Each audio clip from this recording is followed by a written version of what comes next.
Hello, welcome back to my YouTube channel. ಇವತ್ತು ನಾನು ಮಾಡೋಕ್ಕೆ ಹೊರಟಿರೋದು ನೀವೇ ಗೆಸ್ ಮಾಡಿ ಏನು ಮಾಡೋಕ್ಕೆ ಹೊರಟಿದ್ದೀನಿ ಅಂತ. ನಿಮಗೂ ಗೊತ್ತಾಗ್ಬೋದು ಇದೆಲ್ಲ ಇಂಗ್ರೀಡಿಯೆಂಟ್ಸ್ ನೋಡಿದ್ರೆ ಏನು ಅನಿಸುತ್ತೆ ಅಂತ. ಬಿಕಾಸ್ ನಾನು ಈ ರೆಸಿಪಿ ಮಾಡುವಾಗ ನಾನು ಯಾವುದೇ ಹೆಸರನ್ನು ನಾನು ಇಟ್ಟಿರಲಿಲ್ಲ. ಜಸ್ಟ್ ನಾನು ಟ್ರೈ ಮಾಡೋಕ್ಕೆ ಹೊರಟಿದ್ದು ಅಷ್ಟೇ. ನೀವು ಒಂದು ಸರಿ ನೋಡಿದ್ರೆ ನಿಮಗೂ ಗೊತ್ತಾಗ್ಬೋದು ಅನಿಸುತ್ತೆ. ಫೈನಲ್ ಟೇಸ್ಟ್ ತಿಂದಾಗ ನನಗನ್ಸಿದ್ದು ಇದ್ಯಾವುದು ಟೊಮೊಟೊ ಬಾತ್ ಥರ ಇರೋ ರೈಸ್ ಬಾತ್ ಅಂತ.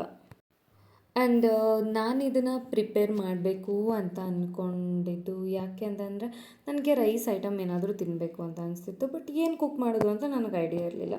ಸೊ ರ್ಯಾಂಡಮಾಗಿ ನಾನು ಏನೇನು ಬೇಕು ಅಂತ ಲೈಕ್ ಯೂಶ್ವಲಾಗಿ ನಾರ್ಮಲಾಗಿ ಏನೇನು ರೈಸಿಗೆ ಏನೆಲ್ಲ ಹಾಕ್ತಾರೆ ರೈಸ್ ಬಾತ್ ಅಥವಾ ರೈಸ್ ಐಟಮ್ ಮಾಡೋಕ್ಕೆ ಅದನ್ನಷ್ಟನ್ನು ಪ್ರಿಪೇರ್ ಮಾಡಿಕೊಂಡೆ. ಅದನ್ನೆಲ್ಲ ರೆಡಿ ಮಾಡಿ ಇಟ್ಕೊಂಡು ಜಸ್ಟ್ ಒಗ್ಗರಣೆ ಹಾಕ್ಕೊಂಡು ಈಗ ನೀವೇ ನೋಡ್ತಾ ಇದ್ದೀರಾ ಆ ಪ್ರೋಸೆಸ್ನೆಲ್ಲನೂ.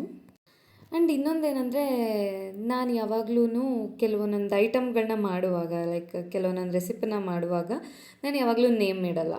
ರೆಸಿಪಿ ಆದಮೇಲೆ ನಾನು ಅದಕ್ಕೆ ನಾಮಕರಣ ಮಾಡ್ತೀನಿ. ಈ ಥರ ನೀವೆಲ್ಲ ಯಾರೆಲ್ಲ ಮಾಡ್ತೀರಾ ಅಂತ ಕಾಮೆಂಟ್ ಹಾಕಿ, ನಾನು ಅಂತ ಕಾಮೆಂಟ್ ಹಾಕಿ. ಆ್ಯಂಡ್ ಇದನ್ನು ನೋಡಿದ್ರೆ ನನಗನ್ನಿಸ್ತಾ ಇದೆ ಮೋಸ್ಟ್ಲಿ ಇದು ಟೊಮೊಟೊ ಬಾತಾ ಅಂತ.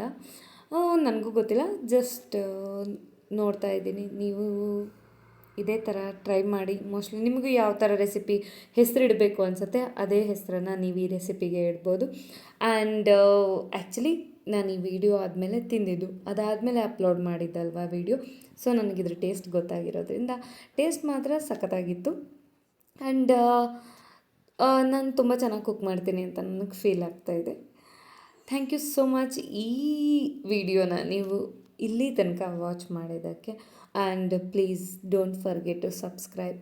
ಪ್ಲೀಸ್ ಸಬ್ಸ್ಕ್ರೈಬ್ ಮಾಡಿ ಆ್ಯಂಡ್ ಶೇರ್ ಮಾಡಿ. ಮತ್ತೆ ಇನ್ನೊಂದು ರೆಸಿಪಿ ಜೊತೆ ಸಿಗ್ತೀನಿ. ಬಾಯ್.